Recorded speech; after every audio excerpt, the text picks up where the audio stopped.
The next day, the rain has stopped, but it's still gross and wet outside. Dreary, as Aspen put it. Still, it's as busy a day as I've ever seen at the library. My main job is stopping people at the door and getting them to wipe the mud off their shoes before they go in. I care a lot about it because my secondary job is cleaning up mud off the carpet. The door swings open and a big Cyclops stomps in, looking around. Hiya! Welcome to the library. Wipe your feet before you come in. Pardon? I won't be here long. I don't mean to get in your way. I'm just looking for a friend. Who's your friend? That sounds like the fisherman voice actor. Oh, no one. I'm sure he'd said he'll be here, but I don't see him. I'll try again later. Oh, okay. Good luck.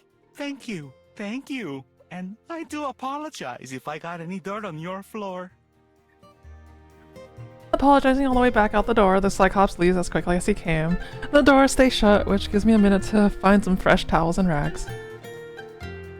Once the entryway is as tidy as I can get it, I sit down behind the desk to work on my reading and writing. It isn't long before the door swings open again, but it shuts before anyone enters, and I can hear grumbling from outside. Come on, Pippa. At least hold the door. I'm protecting the notebook. You get the door. Here, let me.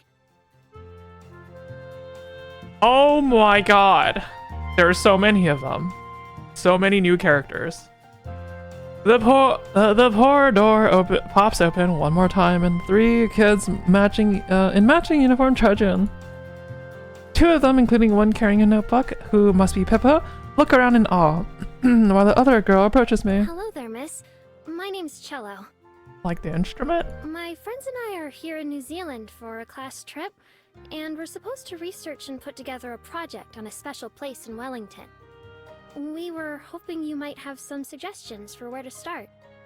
Hey, I'm Miho! But, I'm not the best person to ask, really. I've only lived here for a couple months. But I know a couple people who might be able to help. One of them's at work right now. The other one also lives here at the library, but she's asleep right now. Did you say she lives here? And did you say also?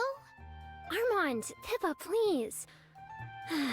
I'm sorry my 2 friends don't know how to not be so nosy. It's fine, it's fine. Julie, she's the one who owns this place. And I both live here. I have a room upstairs. That sounds like it would be too good to be true. Think about it. You'd have all kinds of books around for inspiration. Or just for reading. It'd be impossible to get bored in a place like this. These 2 are really selling the library. Oh my god, I love the library! You'd be surprised.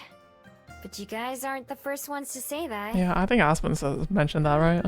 Is it alright if we look around? Well, it is a library. It is a library, you know. They're meant for looking around. It's still polite to ask. Yep, it's fine. Let me know if you need help finding anything. We will. Thank you. Yeah, thanks.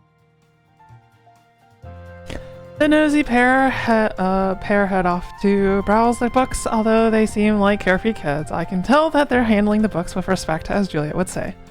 The third girl, Cello, stays by the desk. Ms. Miho? Since you're new here, would it be alright if I asked you a few questions about your experiences? Oh my god. She also has a notebook with her, although it's smaller than Pippa's. It reminds me of the one Aspen always carries with her. Sure, I don't mind. But, like I said, I don't know much about Wellington, or New Zealand at all. That's okay. It's why I wanted to ask. I also haven't lived in Amarina for very long. I'm not even from the underworld.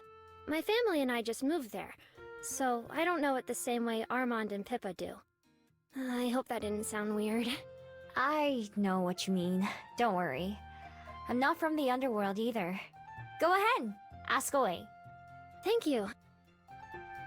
She takes a seat in one of the chairs near me, tail curling around one of the legs. Is there anything you wish you'd known before you came here? Looking out the window, I can see my answer. I wish I'd known how Rainier was going to be. I wasn't prepared for it at first. Do you not like the rain? I love it. It reminds me of being home in the ocean. As a person who stays indoors a lot, I like the rain because it's cozy. She flaps her tail enthusiastically. I wish it would rain every day. That was one of the hardest things to get used to when my family moved on shore to Amarina. It's so dry, even with the canals. Is there anything that makes this city different from others you've been to? Or anything you miss? It's hard to say. I've made more friends than I have anywhere else. Maybe it's something about the people. Everyone I've met has been really friendly. So, there's not too much that I don't have here. Oh my god, it's this is just a giant advertisement to visit Wellington or New Zealand. Oh, that's good to know. It's not always easy for me to talk to people, so I've been worried about doing this report. Hmm. I'm the same way. I think you're doing just fine. Oh, that's nice. Thanks, Ms. Miho. Did you ever have a project like this when you were in school? Well, I didn't really go to school, so to speak. I was too cool for school. Were you homeschooled? Something like that. Yeah. Oh, I see. I just have one more question. Do you have a favorite place in Wellington so far? My favorite place. In your girlfriend's arms, maybe? Probably the library. There's so many memories that were made here, right? I'm just gonna save real quick. This art is really cute, by the way. Aspen looking so happy. Adorable. Let's pick the library. Right here at the library. It's where I can relax, have a meal, or take a nap. Being out in the city is fun, but nothing beats being at home. Oh, staycations are the That does best. sound really nice. I think it's hard to feel like you belong somewhere until you find a special place for yourself. After writing down all my answers, Chella puts down her pen. Maybe that's the problem. No matter what, it's going to be hard for us to write if we don't see anything for ourselves. Thanks for answering all my questions. We're going to be here all week, so we'll probably come back with more. Anytime. Good luck with your project.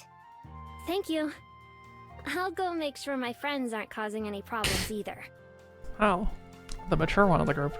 They're not. Luckily, after a while, all three of them leave the library again. Nice kins.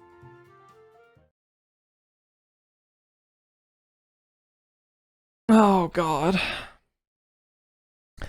Later that day, while I'm working on my writing worksheet, sheets, the door opens and I glance up to see another kid entering the library. This time it's Tommy, accompanied by his dad. Hey, me. See any cool bugs lately? Oh my god, me. Nope. Don't think so. Have you? Yeah, I saw a hoo-hoo beetle. I couldn't catch it, though. Oh, that's really neat. I don't even know what that is. So you're the famous Miho I keep hearing about, huh? I'm Miho. I don't know about famous. You're a legend in our households, that's for sure. I've heard all about you from Tommy and Gwen. I'm Elijah, by the way. Yeah, and we already know that because we're the person that surprised you when we could see Gerby. Well, you already know who I am. We've met before, though. Have we? I hear that's easy to forget. Tommy waves a hand to get our attention before we start talking too much. I'm gonna go look for more spiders again. Bye! Don't cause any trouble now, okay? And don't touch anything that's gonna bite you back. I don't know how many bugs could be left in the library at this point, but I don't stop Tommy. I know he's pretty harmless and that I don't need to worry about him. Once Tommy and Gerby leave, I turn my attention back to Elijah. Anyway, we met each other a while ago at the Botanic Garden. I caught a bug by accident and Tommy wanted it. Oh, so that was you, was it? I was trying to remember who we were with. So wait, that means that you're the one who can see Tommy's friend Gerby, right? Mm-hmm. Yep. I can see him right now with Tommy. The Fabled is next to Tommy like always, helping him search for their 8-legged prey. When he hears me say his name, he gives me a jolly wave like Tommy did. Huh. Although Elijah's staring at the same spot I am, I can tell that all that he sees is empty space. Elijah pulls out a pen and notebook from his pocket, just like I've seen Aspen do. He clicks the pen into writing mode. What's he look like, if you don't mind? He's got a white face and body with purple flower petals on his head and shoulders. And some green leaves for his hair. He has eyes but not a mouth. And he floats. Nodding, Elijah writes down everything I said. That's exactly how Tommy described him. Wow. Why didn't you think he was real? There's all kinds of fabled, you know? I know. It's just... Did you have an imaginary friend when you were younger? Oh. I shake my head. Well, I did. And Tommy's the kind of boy who would have one too. Not that Gwen and I thought that was a bad thing, of course, but since no one else could see him, we thought he was just pretend. Hearing he's real is still a shock. Across the room from us, Tommy's creeping around on tiptoes. Gerby floats high above, using his aerial position to get a better view. I'm glad, though. Real glad. In fact, that's why I'm here. I want to try and see if I can find anything in the books about a fabled like him. Not sure why you're able to see him either. Other fabled haven't been able to. You're the first person I've ever met who can. He frowns. Unless I forgot them too. I need to write that down. Elijah's pen scratches against the paper. In the quiet library, I can hear the sound clearly. Elijah seems pretty casual and relaxed, and so I feel like I can ask him a question that's been weighing on my mind. One that I know isn't exactly polite to ask. Hey, can I ask you something? Are you guys getting a divorce? I'm an open book. Why are you and Gwen getting divorced? I mean, I've talked to both of you, and you seem like you get along. The scratching abruptly stops. He taps the pen against the edge of his notebook a couple times while he chews his tongue. Because people just change. Sometimes in different ways. Well, don't get me wrong, she's still one of the best people I know. We're just better off not being together. Sometimes that's just true. It hurts, but if we'd stayed married, it just would have hurt more. Eventually, you have to rip that bandage off. It's for the best for all three of us. I mean, Gwen works her butt off for him too. Me and her both still have the same goal, and that's to do right by our kid. That seems rough for Tommy. Yeah, that's the hardest part. We're all still getting used to it, I think. You know what they say about time healing wounds? Well, I'm glad he's got a friend after all. Thanks for letting him play here too. I hope he's not too much trouble. Nah, if he was, I wouldn't let him come back. Elijah laughs. That's good to know. I'm gonna go get a start on that research. With any luck, you'll see me again soon with a few books to check out. Good luck. So many of the people I know do research. I never realized that was such a popular hobby. After a while, Elijah returns to the desk like he promised, with a couple books in his hand. One of them is so thick even Aspen would think twice about trying to read it. Alright, I only skimmed through these, but they seem promising. So I'll take them home and have a look. I managed to find a picture of another fabled who looks kind of like what you were describing. Seems like they're not from the underworld, so there's not a whole lot known about them. Would you mind if we keep in touch? Gwen tells me that's the way to not forget you. Sure, that's fine. Just call me in the morning or night. I'm already swapping numbers with a lot more people than I expected, probably more than Juliet herself even expected. Oh, it's Gerby. This time, as all of them leave, Gerby comes over and lands on the desk in front of me. He waves his petals at me before spinning in a circle like a top, then he bows and hurries off after Tommy. Another fabled from somewhere else. Gerby may be a mystery, but for Tommy's sake, I'm glad he's around. Whole day to ourselves, finally! This has been one of the busiest weeks of my life. Mine too. But in a good way. Of course. The best way. Alone with just each other in the library, Aspen slides her chair closer so she can kiss my cheek. What do you want to do today? The world is our oyster. Oysters. Wanna get lunch? We just finished breakfast. It's never too early to start thinking about lunch. It's true. Laughing, Aspen stands up and offers me her hand. It's a little early for that, but I could do with some fresh air. Care to join me for a walk? Sure. I'll go anywhere you want. Oh. Her hand squeezes mine as we step outside into the daylight. Everything feels different and new when I'm with Aspen now. Something as simple as walking down the hill from the library, something I've done almost every day for months now, feels more special with her next to me. I have been expecting falling in love to be harder, or something I have to push myself to do. I've been surprised by how easy it is. Like a dam that has been holding back a river since I let myself open up to the possibility of being in love, the rest has come naturally. Simply existing around her feels nice. I meant it when I said I'd go anywhere she wanted. It's been a while since I've seen the ocean. How about a walk to the waterfront? Sounds good. That's where the oysters are, after all. Not quite what I was thinking, but close enough. Let's see if I can remember how to get there. Oh, I know the way. Want me to lead? By all means. I take us towards Mount Victoria and the beach. Other people smile or nod or wave as we pass them by, sometimes with a word sometimes with a word of greeting too. I can't believe you've only been here a fraction of the time I have, but you already know your way around so much better than I do. Well, she's had the ability to roam, and you have like work and stuff. I used a lot of that time to learn. Besides, navigating is second nature for me. I can do it without trying.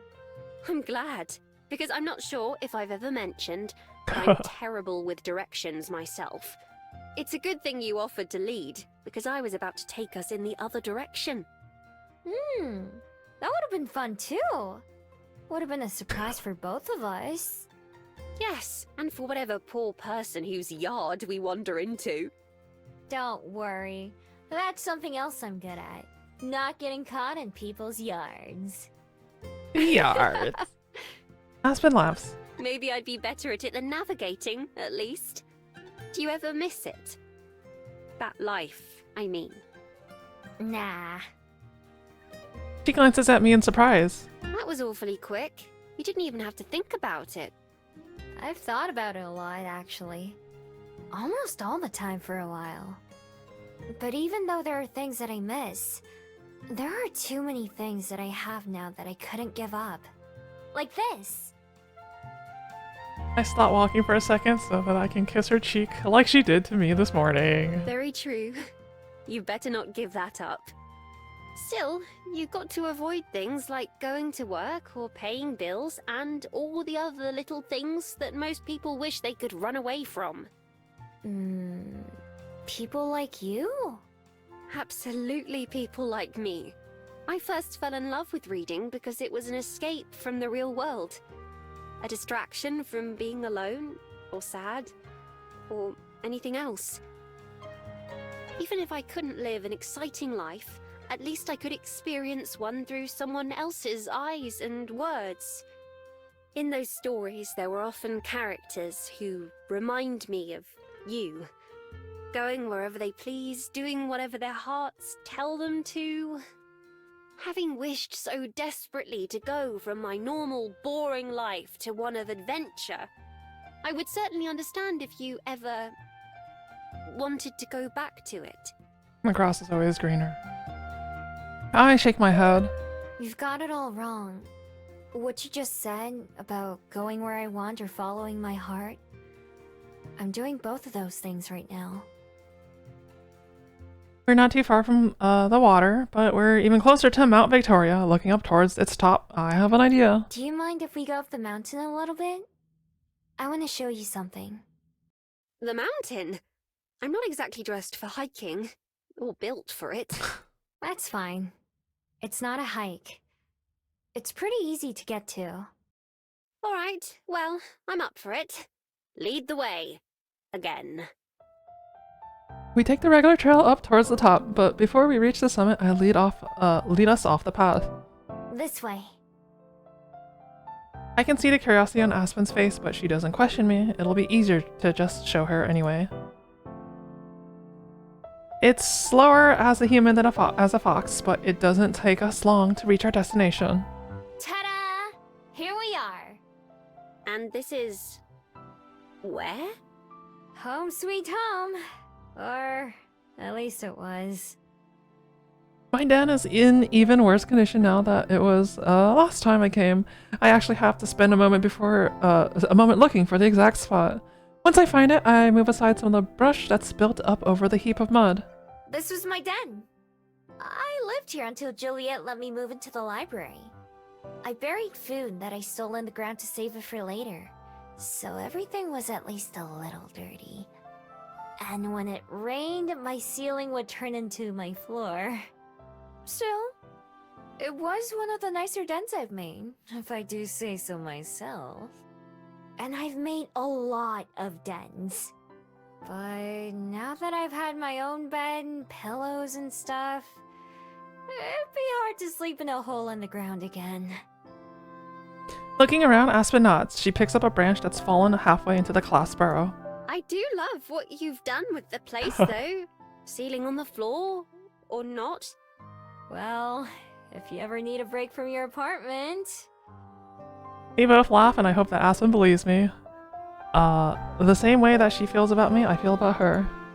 She paces around a little bit, exploring the area, not that there's much to see. Eventually, she returns to my side. Thank you for showing me all the same. Even if it's better, I know it can't be easy to just turn your life around 100%. There are things I miss sometimes, but trust me, I like what I have now way more. If I didn't want to be with you, I wouldn't be. I'm really good at running away from things I don't like. I'm not going anywhere. I have seen that for myself. It's true. Exactly. So I mean everything I say to you. Everything. I don't mind at all, but standing with her next to what used to be my den, it feels like a strange collision of my past and present. It's taken some getting used to, and there are still things that surprise me or that are tough to deal with in my everyday life.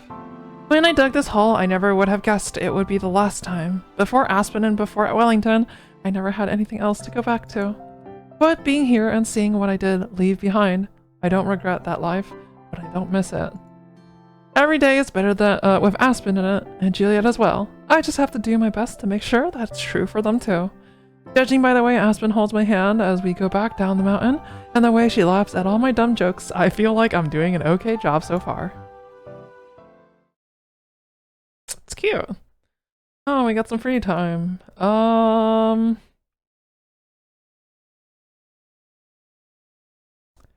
we been to the bay? Yeah, we have. That's, is this the fishing? I think this is the fishing. Or we could go visit Aspen. I'll go garden. Alright, let's go to the waterfront. The fish market is in full force right now. Rows and rows of displays tidily showing off freshly caught fish, with lines of people twisting all around the market, waiting to purchase the goods. As I walk through the crowds, the dead eyes of hundreds of fish seem to pierce my soul. Don't get me wrong, I'm not squeamish about raw fish in the slightest. I mean, I've caught and eaten plenty of fish as a fox before. But isn't there something a little morbid about lining up their little bodies for everyone to oogle? If I were me, I'd just eat them right after catching them. That's when they're best, and it seems more respectful to the fish. I guess that's why they're the merchant and not me. Okay, well, let's go to the play or something or other, I don't know. Only a few days after I agreed to be in a play with Lena and Cyrus, it's time for the first rehearsal. Even though I'm not going to be as involved in it as they are, I still want to see what everything is like. Are we going to see the tree costume? I head to the park and find the area that's been set up to practice. When I get there, I find a bunch of people waiting, more than at any of the other activities I've tried with Lena. Most of them are reading through thick packets of paper, standing alone or in small groups. Lena's one of the people on her own until I go and join her. Hey, Miho! Ready to be a tree? As ready as I'll ever be. What about you? Are you nervous? Me? Nervous? No way! So that only happens when it comes to Aw, Cyrus, huh? It's kind of cute, I guess. Maybe just a little. That's different, though. Hey, you should go find him and get a copy of the script, too. Why would a tree need a script? It isn't hard to locate Cyrus. He's surrounded by a few boxes of props, snacks, and other supplies.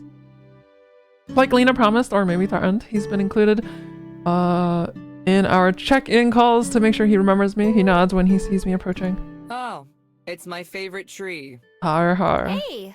Lena said I should get a copy of the script. That's a pretty good idea. Let me find yours. Nothing. He digs through a bunch of copies of the script until he finds one with my name on it. Here you go. I marked all the parts where you'll be on stage. Okay, I guess stage directions is important, actually. I flipped to a page. A few sections are circled in red pen. I'm glad he did that because it take me a long time to read through the whole thing on my own. Feel free to relax for today. We'll do some dry reads and not much else. And you just have stage directions. Okay, I can do that. I wander back to Lena, who's boldly speaking to no one. But Mother, today is my birthday. It's not necessary to... She stops, shaking her head. Maybe a bit more whiny. But Mother... Oh, Miho! Tell me which one you think sounds better. She repeats the line she was just practicing twice. Just like when she made a drink to compete with Aspen, I have a hard time telling the difference. The second one. Okay, I thought so too. In ballet, you don't have to worry about talking or sounding good. This is harder than I thought. Have you done the ballet version before? Nah, but I've seen others perform it a million times. I'm sure I'd end up doing it someday if I'd stuck with ballet. Why'd you quit? I never really got the chance to ask before. Lena looks off into the distance, seeming unusually serious. Her wings sag and she bites her lip. It's kind of complicated. Mostly because my parents really wanted me to do it. Like, really wanted. Ballet or dancing or anything like that. But I'm just like, hello? Can you get any more cliche than a swan girl doing ballet? Or any of that stuff? It's one of the reasons I wasn't sure about saying yes to Cyrus. Oh, she's a swan? I thought she was like a harpy. I didn't know she was a swan girl. Okay, well, that explains why the white swan role is reversed. I don't get it. What's so bad about that? They're always like, do this, do that, it's tradition, it's expected, blah, blah, blah. I don't want to live my life like that, you know? I want to do my own thing. Blah, blah, blah. So you quit ballet because you don't like it? I do like ballet, and I'm good at it too. But if I kept doing it, it wouldn't be for myself. Does that make sense? I think so. It reminds me of some of the conversations I've had with Aspen and Juliet, where they encourage me to do things for myself. Lena's in the same situation, but from a different angle. Anyway, now that I've said yes to doing this, I'll do my best. I've got to be the best actor in the whole performance. That sounds more like the Lena I know. I let her practice her lines to me, sometimes saying the lines for other characters if she asks for it. Eventually, Cyrus calls everyone together to do some parts as a group. I sit on the sidelines and watch. Both Lena and Cyrus give it their all, just like Lena promised. Some of the other actors sound a little bored or unsure of themselves, but those two don't have any issues. After a while, Cyrus calls an end to the rehearsal, and we all go our separate ways until next time. Oh my god. The first guests of the day are the school kids from last Friday. They enter one at a time, not struggling with the door this time. The girl I talked to before Cello comes over to the desk. Good morning, Ms. Miho. Morning! How'd your project go? I remember her. We're still working on it. Some of us are. Some of us just want to wander around. It's not wandering if you have a destination. Around isn't a destination. They remind me of Lena and Aspen. Cello sighs and rubs her face. She must have to put up with this a lot. Well, that's why I wanted to come ask for Ms. Miho's advice again. Cello is Miho, and then there's Cyrus and Lena. Or Again? Aspen and Lena. Yeah, have you met her before? What? She helped us just a couple days ago.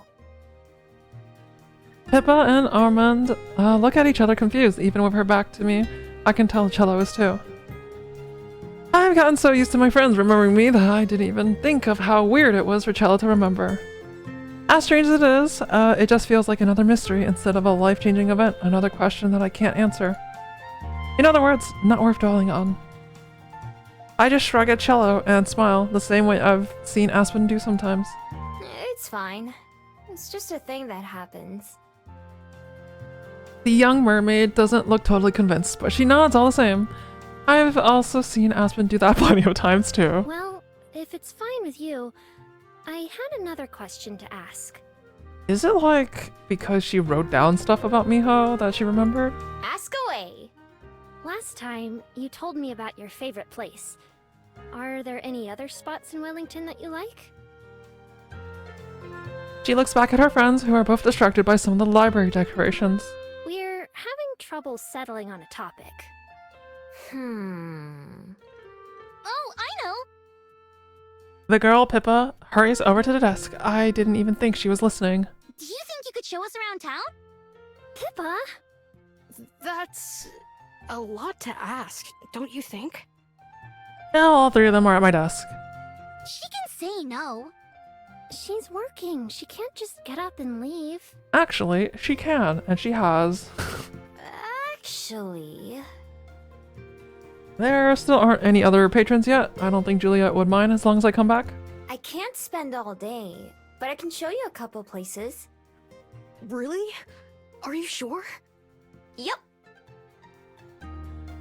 All three of them look at each other, and then grin in unison.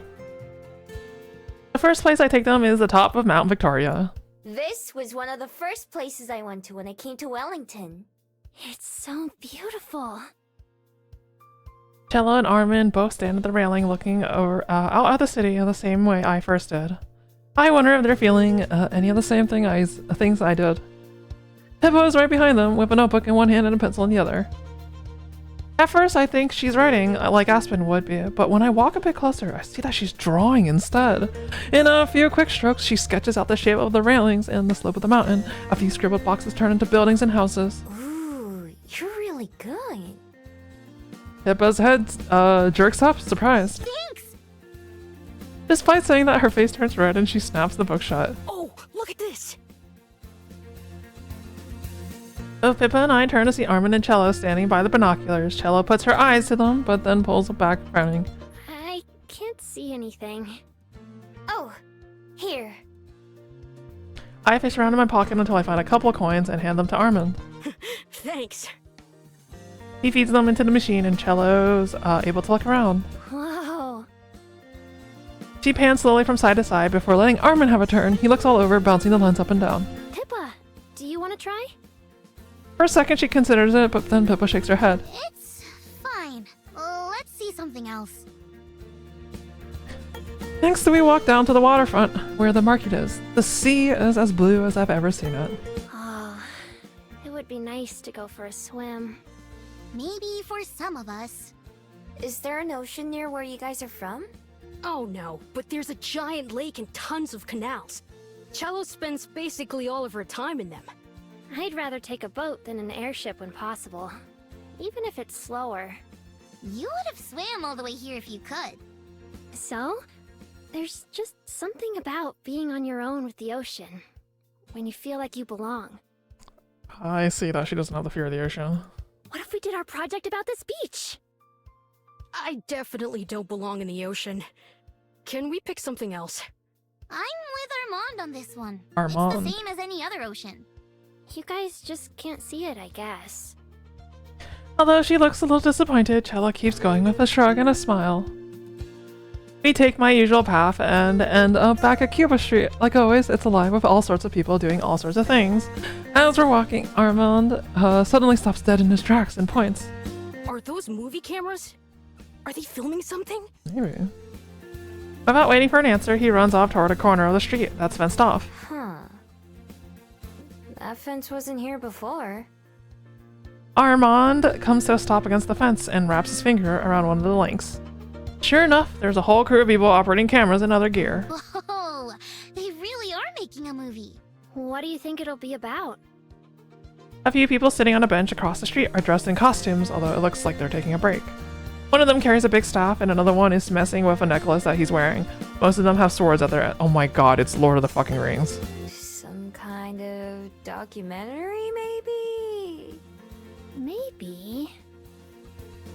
A burly man with a short mustache notices us and stops in our direction. Hey, you kids, scram!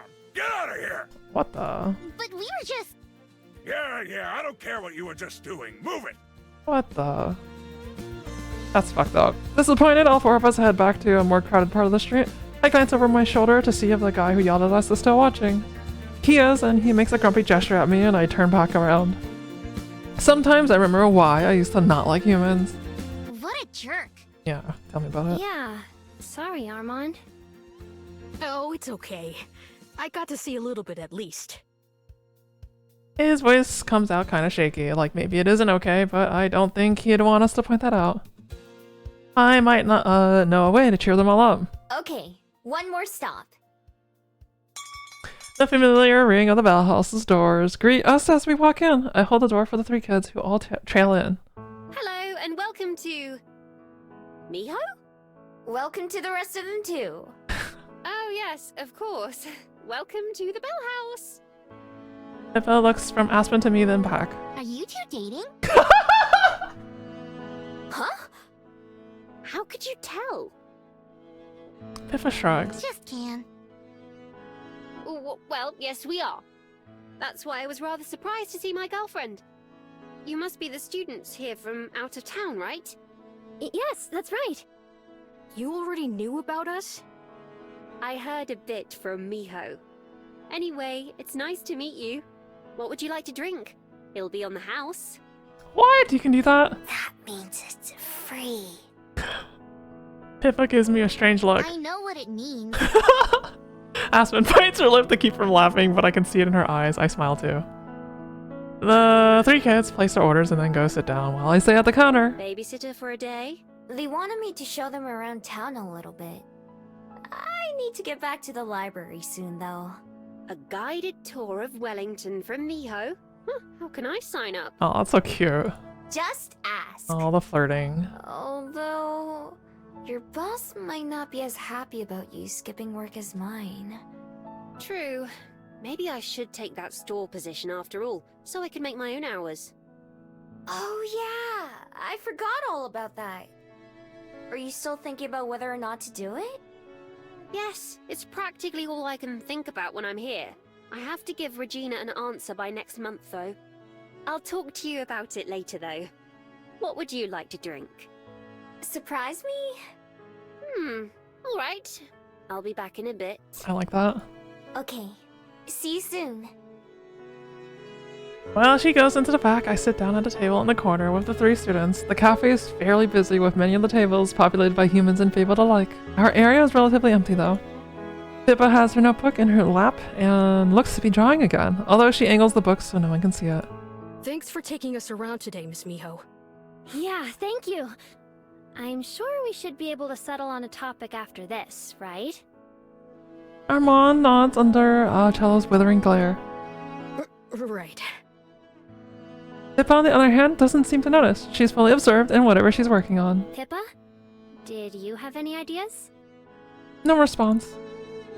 Sighing, Cello just rests her head on the table instead of trying to get Pippa's attention again. I still think we should just make it about the ocean. Pippa's kind of right, though. It's hard to make the ocean seem special. What about the movie crew? Just without that guy at the end. But would that really be showing Wellington itself? Maybe not. For a moment, everything is silent in our corner, other than the scratch of Pippa's pencil. Then she smacks that down on the table and turns her notebook around for us to see. Look! Even as a sketch, it's easy to identify the Bell House. There are a few changes like the plants and decorations, but it's still unmistakable. She's drawn it from the outside, with an overhead view right beside it. In there are the tables populated by people that I hope aren't supposed to be us. Wow, Pippa! May I see it? Pippa reluctantly hands the notebook to Cello, who holds it so I can see better too. The Bell House isn't the only thing she drew, though. Part of the street outside is shown, including some sketches of the statues and storefronts that we walked past. Across from her, Pippa waits anxiously. I thought that a coffee shop might show it best. How all the different kinds of people exist here. It's a place that everyone loves, no matter where you came from. At least, that's what I was thinking. Oh, she's so funny. I think that's beautiful. Aspen's shoes click against the floor as she approaches us with a cherry bounce on her hand. Stopping at her table, she picks up the first of 3 drinks and hands it to Pippa. Sorry, I couldn't help but overhear. But I often think of the Bell House the same way. It's something I love about this place. In fact, I first met Miho here. Pippa's eyes go wide. Destiny? I've wondered the same. Aww. Jella sets the notebook down on the table before taking a sip of her drink. Her eyes light up when she does. Whoa, this is really good. Amon nods vigorously in agreement. I'm so glad you like them. Miho, I forgot your drink at the bar. Would you like to come get it? Oh, sure. Behind me, I'm pretty sure all 3 of the kids snicker amusedly. At the counter, Aspen hands me a steaming cup. I breathe in the scent and try to identify it, but I can't. What's in it? A surprise, remember? Tell me what you think. I take a small sip, being careful not to burn my mouth. At once, a variety of flavors meld together. There's chocolate for sure, but not overly sweet chocolate. And there's also coffee, but it's not too bitter. On top of all that, there's another taste. One that I recognize but can't place. I love it! Phew, I was afraid I may have used too much chocolate. Nah, everything was perfect. But what's in it besides coffee and cocoa? Not cocoa, real melted dark chocolate. We usually only put shaving on drinks, but this was a special one. The other flavor is lavender. Sometimes people don't like the flowery taste, but I thought you might enjoy it. Definitely. What's it called? I'll order it again for sure. It's not on the menu, baby. It doesn't have a name yet, actually. I'll try to think of one. In the meantime, I'll write down the recipe so I don't forget. I take another sip as good as the first. May I try it? Of course. I pass the cup to Aspen, who stares at it just for a moment before pressing it to her lips. Wow, that is perfect. If I do say so myself. She takes another sip. Hey! Don't drink it all! Chuckling, Aspen returns the beverage. Sorry. I'll make my own on my break. Is that soon? Unfortunately not. In fact, I should get back to work before too long. If Lena catches me, I'll never hear the end of it. Literally. Alright. Literally. I won't keep distracting you then. I should get back to the library. Although... I look back at the kids who are all hovering over Pippa's notebook as she sketches more. It's fine, they can stay here. I don't think there'll be any trouble, and I'm sure it'll be easier for them to get back to their class. You sure? Thanks. Of course. Talk to you later? Of course.